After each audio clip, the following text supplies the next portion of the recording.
So I'm talking with Mary Lynn Hammond about her poem Pandemic Trilogy. Mary Lynn, you're a multi-talented individual, a singer, a songwriter, a playwright, an editor, and a poet. Of all of those, poetry seems to be an area where you're slightly less prolific. I'm more accustomed to hearing you express yourself in song, usually Yeah. sarcastic songs recently. Some of those, yeah, some are, yes. So was the pandemic trilogy born out of pandemic isolation or the absence of opportunities to perform, or is it always something just waiting to be expressed in poetry?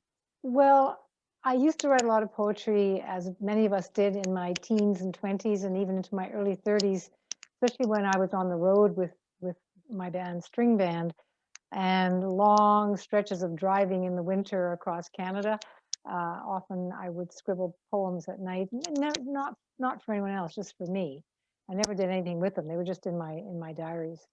And so I always had that, and I have a degree in English, so I always, and my songs are very, I wouldn't say lyric heavy, but the lyrics are often complex and tell stories, and sometimes they have punchlines, and so words are my thing.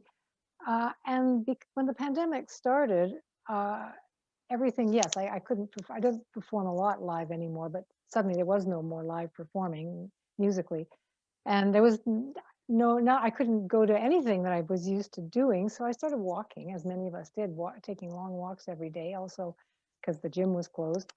Mhm. And as I walked in that cold, bleak spring last year and observed nature and thought about this pandemic, lines would just come into my head. And they came in the form of poetry rather than song lyrics, although in the pandemic trilogy, the third poem is actually a rhyming poem. It's a 5-line verses and they rhyme. So that one just kind of emerged that way. And then once I had that structure, of course I had to stick to it. I had to keep rhyming it. Um, but that's okay. I do a lot of rhyming in my songwriting. But I think also as you suggested, the pandemic itself, such a complex situation. I wasn't sure how I would put it into song. I'm not good at writing. I couldn't write an inspirational song like "We'll all get through this together," which that's a genre of songwriting that I can't do. I admire those that can, those sort of general anthemic, sort of simpler songs. I tend to not write those. So I couldn't find a way in to write a song about it. However, as I said, watching, especially walking by the lake, which figures quite strongly in these poems, I watched and I saw things and I saw this cold spring that we were having and uh, yeah, just it began to emerge as poetry. And so I would get home from these hour-long walks and sit down right away and jot down these ideas.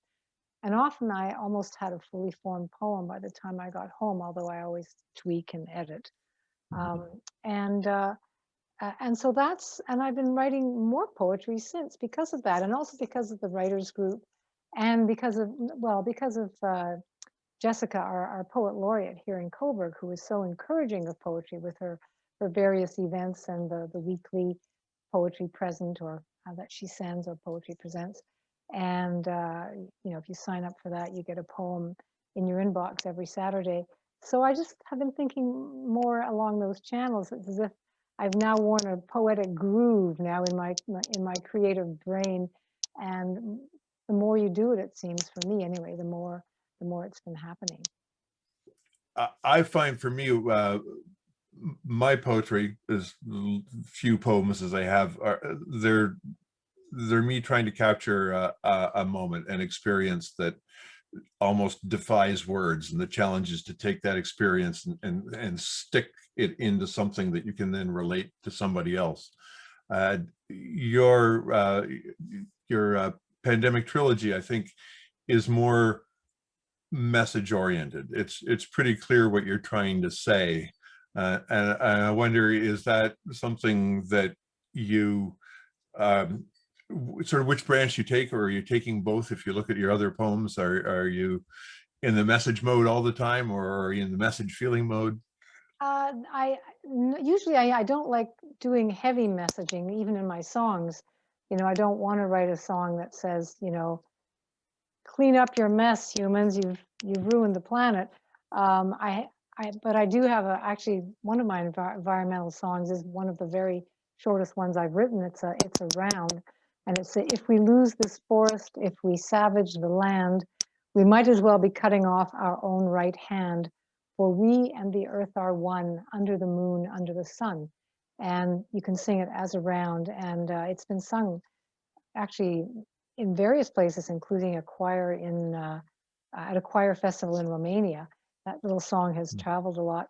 But yeah, this time around, I tried, yeah, the message is clear in my poems that humans, we've messed up big time, but I try to do it in ways using imagery and capturing images of the natural world in ways that would be, yeah, that would be powerful and trying to be powerful and original. However, I have written in the past a lot more personal poetry about emotions and love in the old days when I had love in my life.